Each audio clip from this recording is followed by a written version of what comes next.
冷静沈着な判断力、そして勝利への揺るぎない執念。メルセデスのステアリングを握る若き英国人ジョージ・ラッセル。その走りはまるで精密機械のように緻密で、一方で勝負どころでは大胆に攻める理智と情熱の融合体。 F1 という極限の舞台で彼は常に最適解を導き出します。予選での一発の速さ、レースでの安定感、そしてチームとの連携力。ラッセルのキャリアは F1 の頂点を目指す者にとっての教科書とも言えます。今回はそんなジョージ・ラッセルの軌跡をたどりながら、彼がなぜ次世代のリーダーと呼ばれるのか、その本質に迫ります。少年時代とカートキャリア。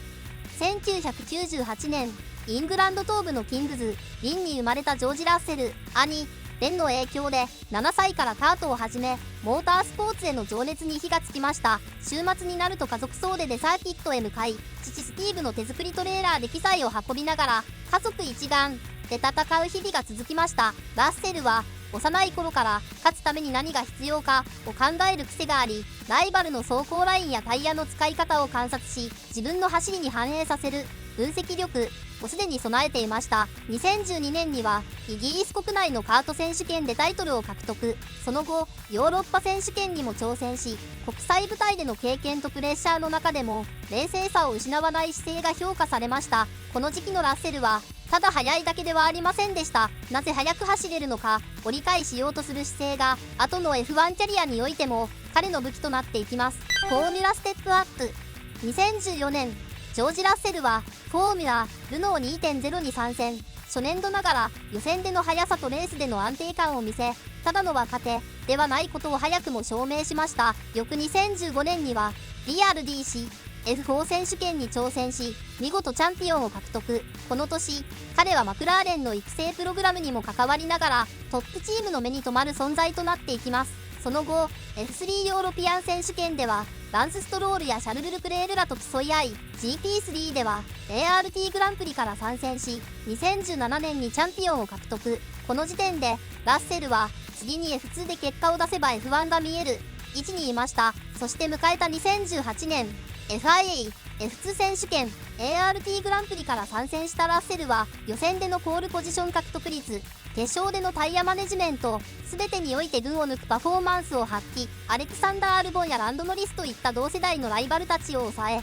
堂々のチャンピオンに輝きました。この年彼はメルセデスの育成ドライバーとしての地位を確固たるものにし、 F1 への扉を自らの手でこじ開けました。ラッセルのステップアップは単なる昇格ではない、実力で階段を上るという F1 界でも稀有な成功モデルでした。ウィリアムズ時代、逆境の中の輝き。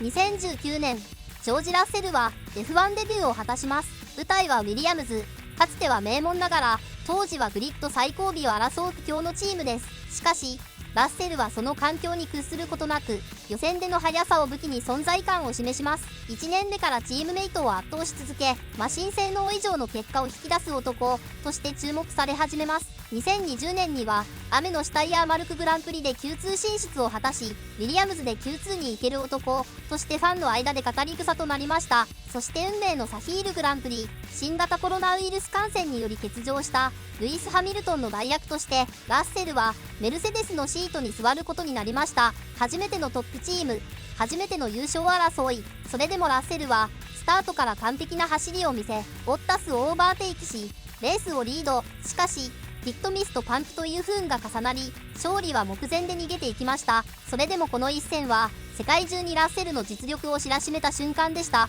マシンさえあれば勝てる、そう確信させるに十分なパフォーマンスでした。ウィリアムズ時代はラッセルにとって耐える時間であり、同時に才能を証明する舞台でもありました。メルセデス加入、新世代の幕開け。2022年、ジョージ・ラッセルは正式にメルセデスのレギュラードライバーに昇格。7度のワールドチャンピオンルイス・ハミルトンとのコンビは経験と若さの融合として F1 界の注目を集めました。ラッセルは加入初年度から安定したポイント獲得を重ね、予選決勝ともに高い完成度を維持しました。特に序盤戦ではハミルトンを上回る成績を残す場面もあり、ただの若手ではないことを証明しました。そして迎えたブラジルグランプリ、スプリントレースでの勝利を皮切りに決勝でも完璧なレース運びを見せ F1 初優勝を達成。この瞬間ラッセルはメルセデスの未来としての地位を確立しました。彼の強みはドライビングだけではない。データ解析力、フィードバックの正確さ、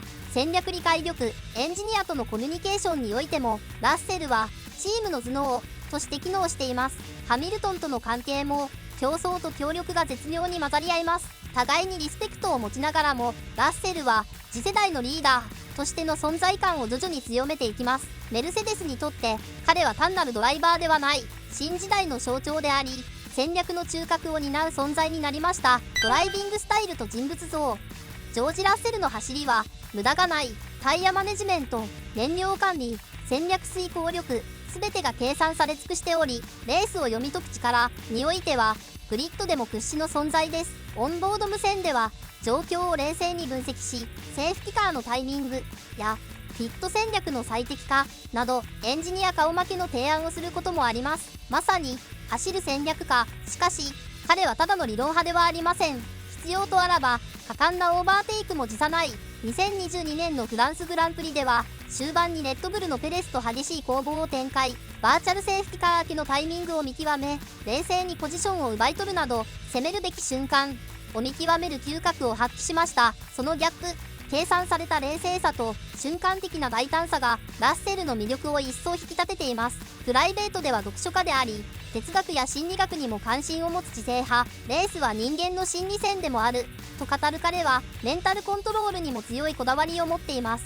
瞑想やルーティンを取り入れ、常に心の静寂を保ちながら戦っています。チームメイトやスタッフとの信頼関係も厚く、若手ながらも冷静なリーダーとしての資質を備えています。メルセデスのガレージでは彼の声が戦略の軸となることも少なくありません。ラッセルは単なるドライバーではなく、チームの知性として機能する存在です。今後の展望。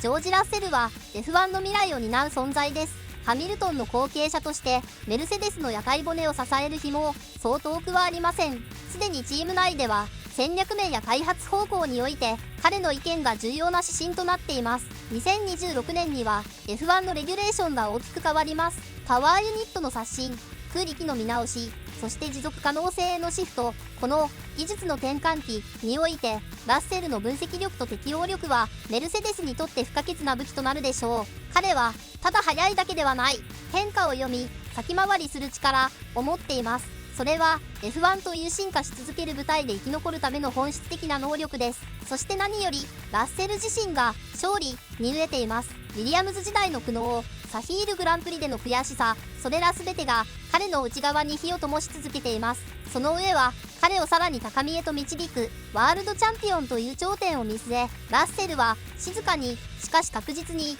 歩みを進めています。 F1 の次なる時代、その中心にジョージ・ラッセルの名が刻まれる日はもうすぐそこまで来ています。ご視聴ありがとうございました。チャンネル登録といいねボタン、そして解説してほしいテーマがあったらコメント欄に書き込んでください。動画で取り上げて解説していきます。